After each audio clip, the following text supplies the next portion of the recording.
Hello friends, welcome to all of you. आप सभी का मेरे YouTube channel target with Anuradha पे बहुत बहुत स्वागत है। तो आज हम लोग जो है एसएसटी जो सामाजिक विज्ञान है उसके अंतर्गत हमारा इतिहास और नागरिक जीवन कक्षा 8 की पाठ्यपुस्तक जो कि एससीईआरटी द्वारा प्रकाशित है उसके सेकंड चैप्टर पार्ट 2 भारत में अंग्रेजी राज की स्थापना की स्टडी करेंगे। चलिए फ्रेंड्स शुरू करते हैं। वीडियो अच्छा लगेगा तो लाइक करिएगा, शेयर करिएगा और सब्सक्राइब करिएगा। ठीक है। सेकंड चैप्टर है भारत में अंग्रेजी राज्य की स्थापना। अंग्रेज जो है फ्रांस व अन्य यूरोपीय देशों की तरह भारत में व्यापार करने के लिए आए थे, लेकिन धीरे धीरे अपना राज्य बनाने की क्यों सोचने लगे। सोचते सोचते उन्होंने किस तरह भारत में अपना राज्य स्थापित कर लिया, ये कैसे हुआ और कौन कौन से तरीके अपनाए, चलिए इन्हें देख लेते हैं। तो 18वीं शताब्दी में मुगल साम्राज्य की शक्ति क्षीण होने पर प्रांतीय एवं क्षेत्रीय शासकों ने अपनी स्वतंत्र सत्ता स्थापित कर ली थी। इनमें बंगाल, बिहार व उड़ीसा, अवध, हैदराबाद, मैसूर व मराठा जो है प्रमुख थे। मुगल बादशाह का नियंत्रण नामात्र का रह गया था। इसी सदी में यूरोप में फ्रांस और इंग्लैंड के बीच विश्व में उपनिवेशों व व्यापार से ज्यादा मुनाफा कमाने के लिए कई वर्षों तक निरंतर युद्ध होते रहे। दोनों देशों के व्यापारी इतने अमीर हो गए थे कि अपने अपने देश के शासन में भी इनका बोलबाला था। यहाँ तक कि इंग्लैंड और फ्रांस के राजा अपने अपने देश की कंपनियों का पूरा समर्थन करते थे और उन्हें मदद देते थे। उपनिवेश राज्य क्या है और ये दूसरे देश की उन्नति में किस प्रकार सहायक होते हैं, चलिए इन्हें जान लेते हैं। जब एक देश जो जैसे कि इंग्लैंड के लोग जब किसी दूसरे देश जैसे कि भारत पर अपना वर्चस्व स्थापित करते हैं, तब दूसरा देश जो है पहले देश का उपनिवेश राज्य बन जाता है। पहला राज्य दूसरे राज्य का सर्वा मुख्य देश बन जाता है। मुख्य देश उपनिवेश राज्य के सभी संसाधनों का प्रयोग अपने हित में करता है, जिससे मुख्य देश उन्नति करता चला जाता है। मतलब कि पहला देश जो था वो उन्नति करता चला जाएगा, जबकि उपनिवेश देश जो कि दूसरा देश था वो अवनति की ओर जाने लगता है। भारत को अंग्रेजों ने अपना उपनिवेश राज्य क्यों बनाया, तो चलिए इसके कुछ प्रमुख कारण देख लेते हैं। इंग्लैंड में जो है औद्योगिक क्रांति के दौरान कारखाने लगे थे, अतः वह भारत को सिर्फ कच्चे माल की आपूर्ति का साधन बनाना चाहते थे। साथ ही इंग्लैंड अपने यहाँ बना सस्ता कपड़ा और दूसरा सामान भारत को ऊंचे दाम में बेचना चाहता था, जिससे वे भारत में बुना कपड़ा यूरोप में बेचकर मालामाल होते रहे। वे जो है भारत में कई जरूरी फसलें उगवाकर उन्हें दूर दूर तक बेचते थे, जैसे कि नील, पटसन, अफीम, गन्ना, चाय, कहवा आदि। उन्होंने व्यापार की ये सब चीजें लाने व ले जाने के लिए भारत की महत्वपूर्ण क्षेत्रों में रेल लाइनें व सड़कें बिछाना भी शुरू किया। इसके लिए वे लोहा, कोयला आदि खनिजों की खदानें भी खोदना चाहते थे। वह जंगल से लकड़ी का व्यापार करना चाहते थे। यह सब करने के लिए उन्हें भारत में जगह जगह अपने अधिकारी रखने और भारत के लोगों पर अपना नियंत्रण बनाने की जरूरत महसूस हुई। उद्योग को बढ़ावा देने के लिए चलाए गए विशेष अभियान को औद्योगिक क्रांति कहते हैं। यहाँ पे आप देख सकते हैं कि फिगर में एक फ्लो चार्ट के थ्रू जो है भारत में जो कपास की पैदावार हुई, इसको ये जो है विदेश में ले गए। भारत में कपास जो कच्चा माल था वो इंग्लैंड भेजा। अब इंग्लैंड के कारखाने में जो है कच्चे माल से कपड़ा बनाया, यहाँ आप देख सकते हैं।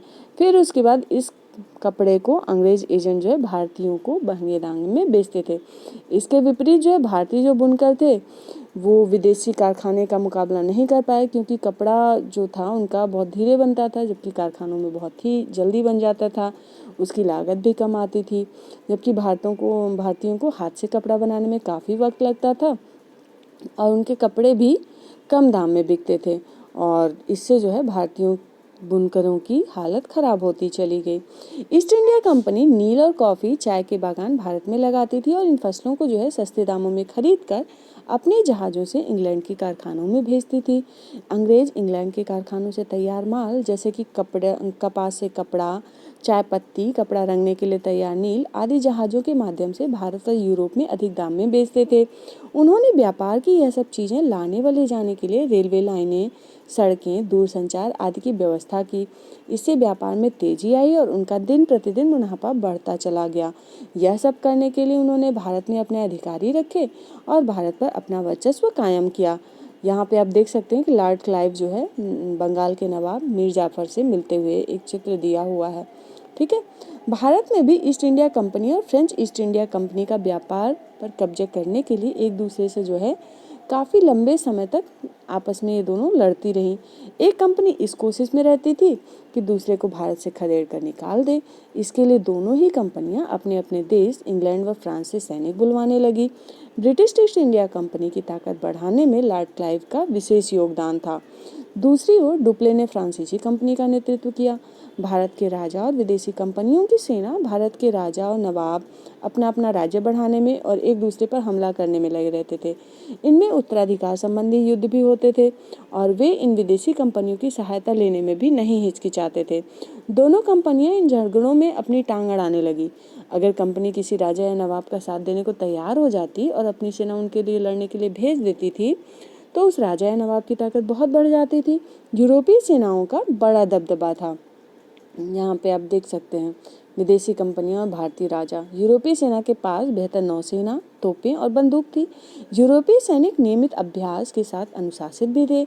इन विशेषताओं के कारण यूरोपीय सेना का पलड़ा जो है भारतीय सेनाओं से भारी रहने लगा। राजाओं की सैनिक ताकत बढ़ाने के बदले में कंपनियां उनसे व्यापार की कई रियायतें ऐंठने लगी।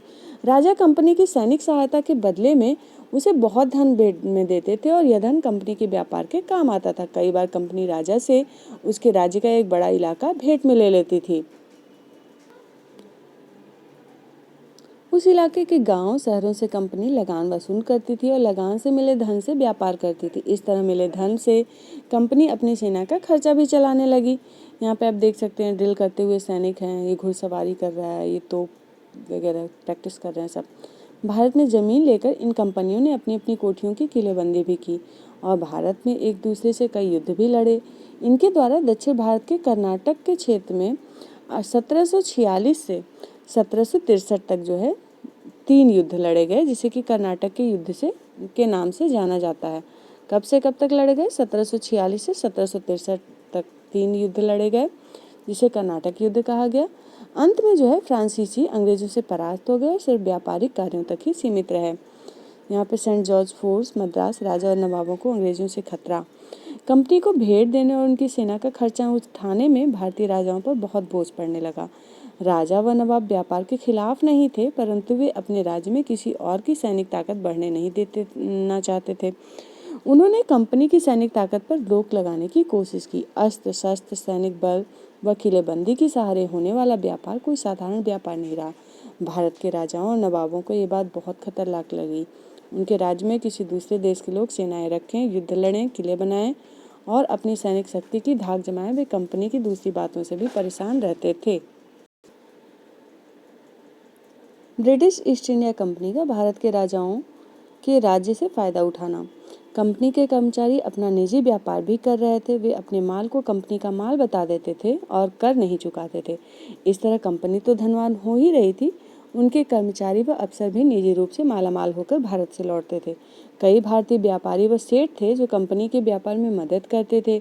वे भी अपने माल को कंपनी का माल बताकर कर देने से बच जाते थे। कंपनी की आड़ में राज्यों में लूटपाट, धोखाधड़ी हो रही थी। कंपनी कारीगरों से जोर जबरदस्ती से बहुत कम कीमत पर माल खरीदने की कोशिश करती रहती थी। जो इलाके कंपनी को भेंट में मिले थे उनके किसानों से भी हद से ज़्यादा लगान वसूल करने की कोशिश करती थी कंपनी। जब राजा इन बातों का विरोध करते तो अंग्रेज उनसे लड़ पड़ते। उस राजा को हटाकर वे किसी ऐसे व्यक्ति को राजा बनाते जो उनके व्यापार के तरीकों पर रोक ना लगाए। 1756 ईस्वी में अली वर्दी खां की मृत्यु होने पर उनका पुत्र सिराजुद्दौला बंगाल का नवाब बना। सत्ता संभालते ही उसे घरेलू और बाहरी शत्रुओं का सामना करना पड़ा। नवाब के इन विरोधियों को बंगाल के कुछ धनी सेठों का भी समर्थन प्राप्त था। अवसर पाकर ब्रिटिश ईस्ट इंडिया कंपनी के नवाब के विरोधियों की साजिशों में भाग लेना आरंभ कर दिया। इस समय यूरोपीय कंपनियां शाही फरमान द्वारा दी गई व्यापारिक सुविधाओं का दुरुपयोग कर रही थी। साथ ही कोलकाता स्थित अपनी बस्तियों की किलेबंदी भी करने लगी थी। जब सिराजुद्दौला को इसको सूचना मिली तब उसने अंग्रेज व्यापारियों द्वारा की जाने वाली सैन्य तैयारियों पर प्रतिबंध लगाया। अंग्रेजों ने नवाब के आदेशों की अवहेलना की। इससे क्रुद्ध होकर नवाब ने अंग्रेजों की गढ़ कोलकाता पर आक्रमण कर उन्हें परास्त कर दिया। जब इस घटना का समाचार चेन्नई पहुंचा तब क्लाइव एक नौसैनिक बेड़े के साथ कोलकाता पहुंचा। कोलकाता पर अंग्रेजों का पुनः अधिकार हो गया। नवाब तथा अंग्रेजों के बीच अलीनगर की संधि 9 फरवरी 1757 ईस्वी को ये संधि हुई थी। अलीनगर की संधि बहुत ही इम्पोर्टेंट हो जाती है। अलीनगर की संधि 1757।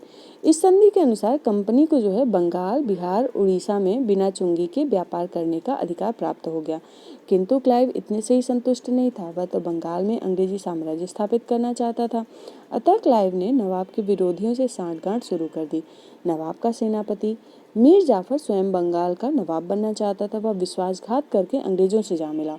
अंग्रेजों ने मीर जाफर को बंगाल का नवाब बनाने और मीर जाफर ने अंग्रेजों को हर प्रकार की सुविधाएं देने का वचन किया। इस षड्यंत्र में राय दुर्लभ, जगत सेठ और अमीन चंद नामक व्यापारी भी थे। व्यापारिक लाभ के लिए ये इसमें शामिल हो गए। इस षड्यंत्र की योजना पक्की होते ही क्लाइव ने सिराजुद्दौला को एक कूटनीतिक पत्र लिखकर उस पर संधि की शर्तों को भंग करने का आरोप लगाया।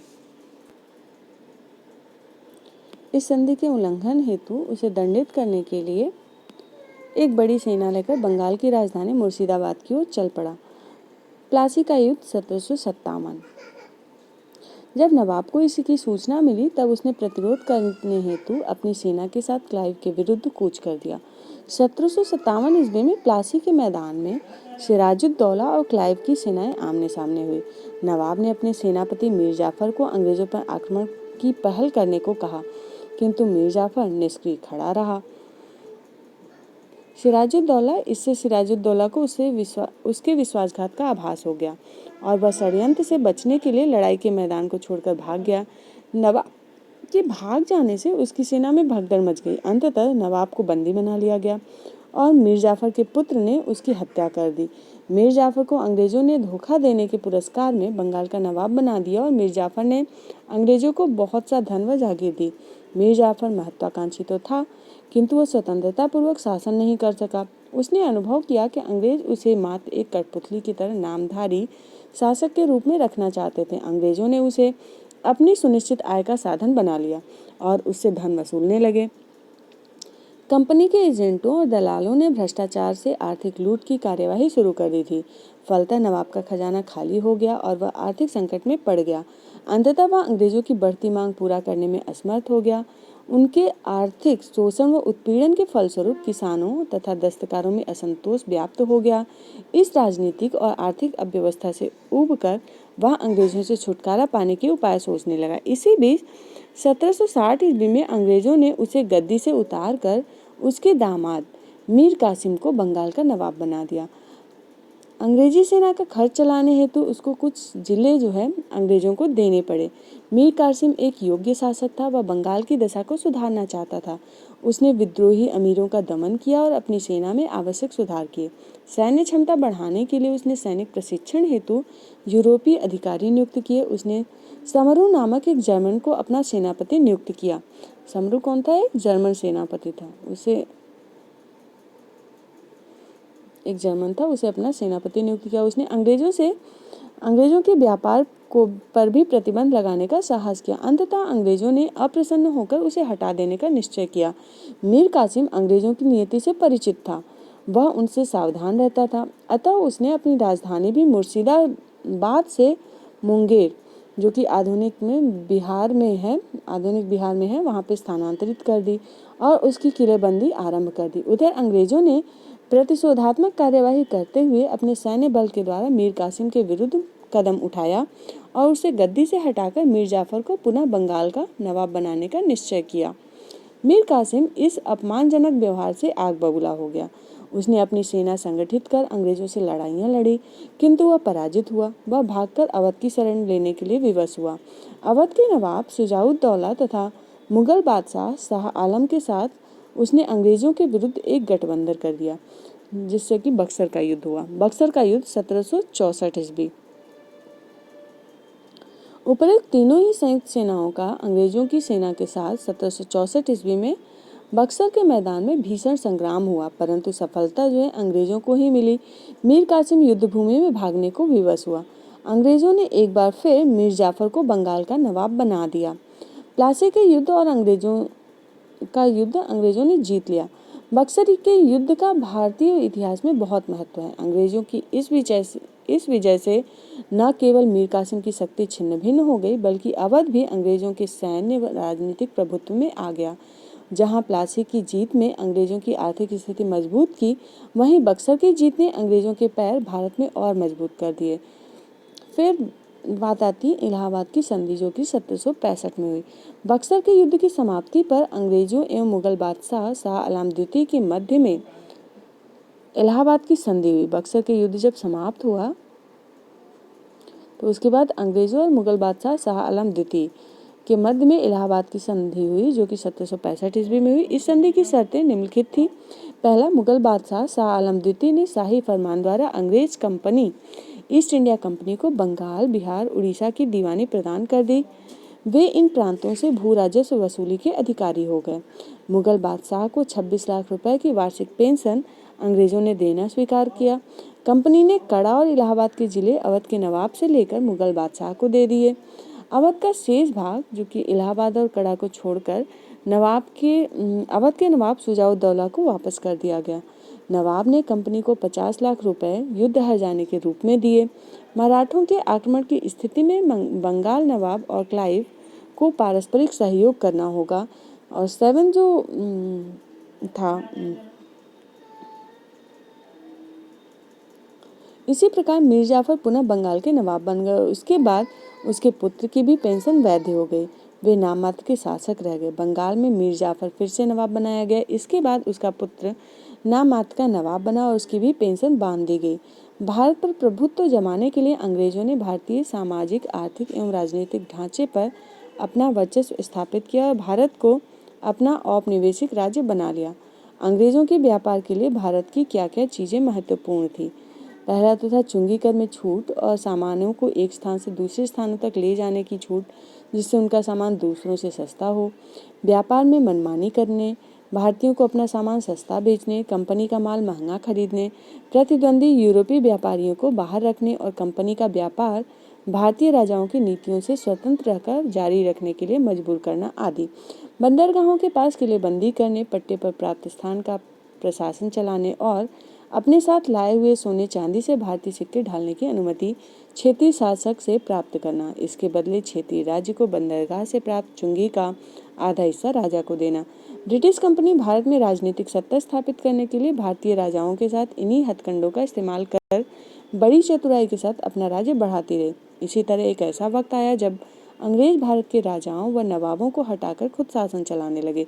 समय समय पर आवश्यकता अनुसार अपनी नीति में बदलाव, शर्तों को तोड़ना, भारतीय राजाओं पर आक्रमण, क्षेत्रीय राजनीति में दखलंदाजी, राजाओं के साथ कुचक्र, फूट डालना, आपस में लड़ाना आदि तरीकों का निर्लज्जता पूर्वक प्रयोग करते रहे। अंग्रेजी शर्तों के अधीन क्षेत्रीय राजाओं का कोष खाली होता गया। वे राजकाज एवं विकास कार्यों को करना मुश्किल हो गया। राज्य की आमदनी अंग्रेजों के हिस्से में जाती रही और खर्च की जिम्मेदारी राजा उठाते रहे और राज्य में जनता की तकलीफ के लिए भी राजा जिम्मेदार ठहराए जाने लगे। इस स्थिति का कोई भी राजा विरोध नहीं कर सका, क्योंकि उनमें अंग्रेजों के विरोध की शक्ति नहीं थी और न ही आपस में एकता थी। बस स्थिति का फायदा उठाते हुए अंग्रेज एक एक कर समस्त क्षेत्रीय शक्तियों को कमजोर कर कठपुतली की तरह नचाते और अपने अधीन करते रहे। अंत में प्रमुख रूप से अवध, बंगाल और दिल्ली के शासकों पर अपना अधिकार जमाया।